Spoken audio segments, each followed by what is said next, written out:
স্বার্থপর মানুষরা কখনো সম্পর্কের মূল্য বোঝে না, তারা শুধু বোঝে নিজের স্বার্থ সিদ্ধি। জানো তো, একটা সম্পর্ক মায়ার বাঁধনে তৈরি হয়, তবে স্বার্থপর মানুষদের কোনো মায়া বাঁধতে পারে না। তারা প্রত্যেকটি সম্পর্কের মাঝে শুধু নিজের সুবিধাই খোঁজে, জানো তো। যাই হোক, অনেক গল্প অনেক কথা হবে তোমাদের সঙ্গে। তার আগে চলো নিজের পরিচয়টা দিয়ে নিই। নমস্কার, কেমন আছো সবাই?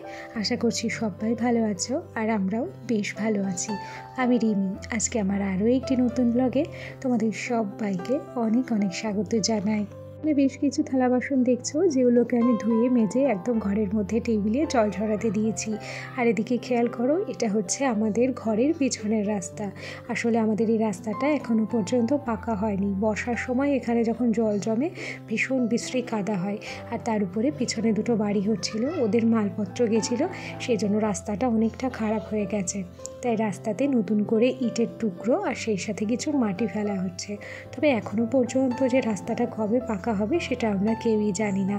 আপাতত এইভাবেই রাস্তাটাকে ঠিক করা হচ্ছে, দেখা যাক কবে রাস্তাটা একদম পুরোপুরিভাবে পাকা হয়।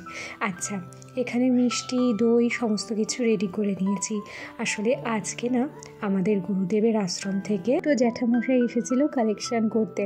তারা তো আর বলে আসেনি, ঝট করেই চলে এসেছে। এই জন্যই তাড়াহুড়োর মধ্যে যতটুকু পেরেছি ততটুকুই ব্যবস্থা করেছি। আর তার উপরে সবচেয়ে সুবিধা হয়েছে, আজকে আমার বর বাড়ি ছিল, তাই বর বাড়ি না থাকলে হয়তো এইটুকু আয়োজনও আমার করা হতো না। কে আবার বাজারে যেত, কে জিনিসগুলো এনে দিত, একটা ঝামেলা ছিল বলতে পারো। আচ্ছা, গল্প করতে করতে বেশ খানিকটা পর তোমাদের কাছে আবার ফিরে এলাম। ওদিকে যেহেতু বাড়িতে দুজন মানুষ ছিল, সেই জন্য আর কাজকর্ম কোনো কিছুই শেয়ার করতে পারিনি। আর তাড়াহুড়োতে সবসময় সব কাজ করাও যায় না। এখানে ভাত তরকারি সমস্ত কিছু অগোছালোভাবেই রেখে দিয়েছি। আর কি বলতো, ঝটপট এগুলোকে পরিষ্কার করতে হবে। এখন রয়েছে নানান রকম কাজ। তারা আসাতে আমার কিন্তু অনেকক্ষণ তাদের সঙ্গে গল্প করতে করতেই কেটেছে। তারপর বাদবাকি কাজগুলো এখন তাড়াহুড়োতেই করছি। এই দেখো, গল্প করতে করতে অফ ক্যামেরায় আমি কিন্তু সুন্দর করে আমার গ্যাসটাকে মুছে টুছে পরিষ্কার করে নিয়েছি। আসলে অফ ক্যামেরায় কাজ করলে নিজের কাজগুলো অনেক শান্তিপূর্ণভাবে করা যায়। আচ্ছা, তোমরা যারা যারা ভাবো যে আমার ছেলে হয়তো আমার ঘর অগোছালো করে না, তোমরা কিন্তু ভুল ভাবো।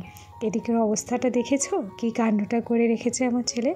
প্রত্যেকটা জিনিস উল্টো পাল্টা করে রেখেছে। তবে খেয়াল করো, একটা লিপস্টিক থেকে শুরু করে নেল পলিশ কোনো কিছু খোলেনি।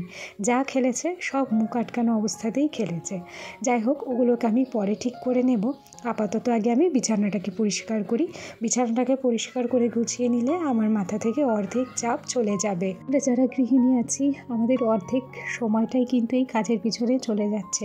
তার উপরে কি বলতো, এখন হচ্ছে ছোটোবেলা। খেয়াল করে দেখেছো, গতকাল কোনো ভিডিও তোমাদের সঙ্গে আমি পোস্ট করতে পারিনি। আসলে ছেলেটার সামনে পরীক্ষা, আবার স্কুল চলছে, পড়া, চারিদিক সামলাতে সামলাতে রীতিমতো হিমশিম খেয়ে যাচ্ছি। আর সময় যে কোন দিক থেকে কোন দিকে বয়ে চলে যাচ্ছে, সময়কে যেন মোটেই বাঁধতে পারছি না। এই ভাবি যে ঝটফট করে সংসারের কাজগুলো করব, আসলে হয় না। সব কাজ তাড়াহুড়ো করেও হয় না। আবার একটা দিন যদি ভাবি যে একটু রেস্ট নেব, তাও নিতে পারি না। সংসারের কাজগুলো কখনো আমাদেরকে রেস্ট দেয় না। আমরা পারি না কাজ ফেলে বসে থাকতে। যাই হোক, গল্প করতে করতে এখানে কিন্তু বিছানাটাকে বেশ সুন্দর করে আমি গুছিয়ে নিয়েছি। দেখো, আমি খুব সাধারণ গ্রাম্য ঘরের বউ। আমি থাকিও কিন্তু একটা ছোট্ট টিনের ঘরে। সুতরাং একটা ছোট্ট টিনের ঘরে সব রকম সব কিছু ম্যানেজ করে রাখতে আমার অসুবিধে হলেও আমি যথাসাধ্য চেষ্টা করি আমার ঘরটাকে গুছিয়ে রাখতে, জানো তো। তবে একটা কথা কি, আমার ব্লগে হয়তো আমি অতিরঞ্জকতা কোনো কিছু তোমাদের সঙ্গে শেয়ার করতে পারি না। তবে যে সমস্ত সাধারণ জিনিসপত্র নিয়ে আমি আমার সংসারটাকে সাজিয়েছি, সেই সাধারণ জিনিসগুলোই তোমাদের সামনে আমি কিন্তু উপস্থাপন করি। সেখানে ছোট্ট থেকে ছোট্ট জিনিসের মূল্যটাও কিন্তু আমার কাছে অনেক। গল্প করতে করতে তোমাদেরকে দেখিয়ে দিলাম ছোট্ট একটা ফুলদানি, যেটাতে লাইটিং জ্বলছে। দেখেছো, এটা আমি কিনেছিলাম মাত্র 20 টাকা দিয়ে আমাদের এখানকার মেলা থেকে। এই ছোট ছোট জিনিসগুলো দিয়ে আমি কিন্তু ঘর সাজাতে পছন্দ করি। এদিকে শোকেসটাও তোমাদের সঙ্গে গল্প করতে করতে গুছিয়ে নিয়েছি। ওদিকে কড়ি দুটো তোমাদের কেমন লাগলো কমেন্ট করে জানিও। কড়ি দুটো কিনেছিলাম আমি নামযোগ্যর মেলা থেকে।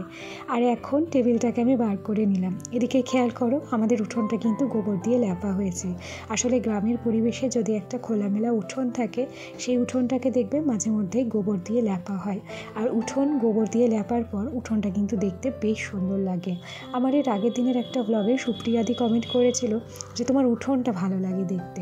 সত্যি কথা বলি, আমাদের উঠোনটা ভীষণ বড়, 12 কাঠা জমির উপর আমাদের বাড়ি, আর তার উপরে রইল বাড়ির একদম সাথে সাথে আরও 6 শতক জায়গা। পুরোটুকু জায়গা জুড়ে আমাদের বাড়ি, আর 12 কাঠা জুড়ে আমাদের উঠোন। তাহলে ভাবো যে আমাদের উঠোনটা কত বড়। তবে সবটা তো তোমাদের সঙ্গে শেয়ার করা হয় না। আর অর্ধেক জায়গাতে এখন হচ্ছে পালং শাক, ধনেপাতা, লঙ্কা গাছ, বেগুন গাছ সমস্ত কিছু লাগানো রয়েছে। সেই জন্য সব কিছু আর তোমাদেরকে আমি দেখাতে পারি না। আচ্ছা, ওদিকে গল্প করতে করতে আমার বর কিন্তু আমার ছেলেকে স্কুল থেকে নিয়ে চলে এসেছে।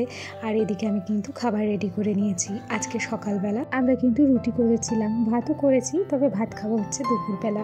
আর এই যে এত রান্নাবান্না দেখছো, বলে রাখা ভালো, আজকের ব্লগটা শেয়ার করেছি দেওরের মেয়ের অন্নপ্রাশনের পরের দিন থেকে। অন্নপ্রাশনের ব্লগটা তোমাদের সঙ্গে শেয়ার করতে আমি পারবো, তবে হয়তো অনেকটা দেরি হবে, কেন কি আমার ফোনে আমি কোনো কিছু ক্যাপচার করতে পারিনি, এত ব্যস্ততার মধ্যে ছিলাম। যাই হোক, গল্প করতে করতে খাওয়া দাওয়াটা কমপ্লিট করে নিয়েছি। এখন সোজা টেবিলটাকে সুন্দর করে মুছে নিচ্ছি। সত্যি কথা বলি, একে তো শীতের ছোটোবেলা, তার উপরে বাচ্চাটাকে নিয়ে সকাল থেকে ছোটাছুটি, ওকে স্কুলে দিয়ে এসে একটা নির্দিষ্ট টাইমের মধ্যে যাবতীয় কাজ কমপ্লিট করা, তারপর ভিডিও করা, ভিডিও এডিটিং করা, সেগুলোকে ভয়েস ওভার দেওয়া, এই সমস্ত কাজ একা হাতে সামলানো আমার ক্ষেত্রে দুঃসাধ্য হয়ে যাচ্ছে। সেই জন্য মাঝে মধ্যেই কিন্তু আমার ব্লগ আসছে না। আচ্ছা, এখানে অফ ক্যামেরায় আমি সমস্ত কসমেটিক্স আবার আগের মতো সুন্দর করে গুছিয়ে নিয়েছি। আর এরপর বেশ খানিকটা সময় অতিবাহিত হয়েছে। এখন আমরা এসেছি বেতাই বাজারে, দাঁড়িয়েছি ঠিক আমার স্কুলের সামনে। এখানে যখন স্কুলের খাতাগুলো নামাচ্ছিল, তখন আমার সেই স্কুলের সময়কার কথা মনে পড়ে যাচ্ছিল। এগুলো সব পরীক্ষার খাতা। খেয়াল করো, এটাই হচ্ছে আমার স্কুল। এখান থেকে আমি উচ্চ মাধ্যমিক পাশ করেছি। আমার স্কুলের নাম ছিল বেতাই উচ্চ বিদ্যালয়।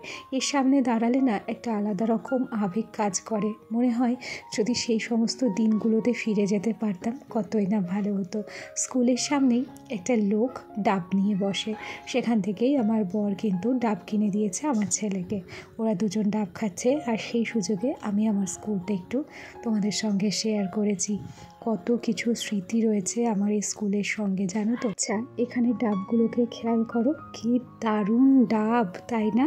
আমাদের এখানে এক এক পিস ডাবের দাম মাত্র 60 টাকা থেকে 70 টাকা। মাত্র এই কারণেই বললাম, যত দিন যাচ্ছে প্রত্যেকটা জিনিসের দাম বাড়ছে। ডাবের দাম আগে ছিল 25 টাকা, সেখানে দাঁড়িয়ে এখন 70 টাকার ডাব কিনে খাওয়া মানে নেহাত বিলাসিতা ছাড়া কিছুই নয়। তবুও মানুষ খায় কেন বলো তো? নিজের শরীরের জন্য। আচ্ছা, আমরা বাজারে গিয়েছিলাম কিছু কেনাকাটা করতে, বেতাই বাজারে। সেখান থেকে ফিরে এসে নাজিরপুর থেকে 2 জোড়া জুতো নিয়েছি। ছেলের জন্য নিয়েছি 1 জোড়া ক্রক্স, আর আমার জন্য আমি এই স্লিপারটা নিয়েছি। এটা স্লিপার ঠিক নয়, একটু হিরোতলা আছে। জুতোটা কেমন লাগছে কমেন্ট করে জানিও। এখন হচ্ছে সন্ধ্যাবেলা, সোনাকে পড়াতে এসেছে। এজন্য ম্যাডামের জন্য 1 কাপ এবং আমার জন্য 1 কাপ চা করেছি। আর এদিকে স্নেক প্ল্যান্টটাকে ঘরে তুলে রেখেছি। চলো আজ তবে আসি, আগামীকাল আবার দেখা হবে। সবাই ভালো থেকো, টাটা সবাইকে।